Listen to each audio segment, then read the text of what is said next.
Alright, got a pressing exercise to share with you today. I call this the reverse Turkish get-up press.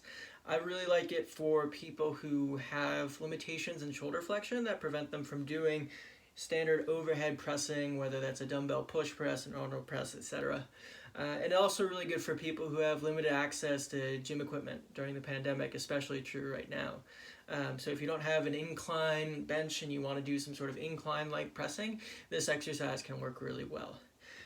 And then call it the reverse Turkish get-up press. I'll demonstrate it in a moment, but the gist of it is that we're working through certain positions of the Turkish get-up in such a way that you go from the harder position to the easier positions. So sort of like what we've referred to as a mechanical drop set. And I'll demonstrate that now here. So I'll skip some of the technique of the Turkish get-up. I have a long video on that, and you can check that out. But for the sake of brevity, I'll just get right into this exercise here. So you'll recognize this position as sort of being the midpoint of the Turkish get-up. And all I'm going to do here is just some standard presses, almost like an Arnold press really, as I'm rotating my palm towards my face as I come down, and then as I punch up, it turns away. And you can even add a little bit of trunk rotation here as well if you'd like. And then one thing to be cognizant of as well, two things really, is checking out where your back shoulder is, making sure that stays away from your ear, and then thinking about where your rib cage is. So try avoiding, although there may be some of that flaring out, but trying to be aware of that and maybe keeping a little bit of tension in your abdominal muscles so that your rib cage is less flared. So at some point I'm going to hit technical failure, and what I do when that happens, once I get fatigued, I'm going to drop down to my elbow. So this is again like I'm coming down from a Turkish get-up. And then from here again, I'm going to start pressing. So I'm slightly stronger in this position, though I'm still working my deltoids, my triceps, all those muscles involved in the pressing motion.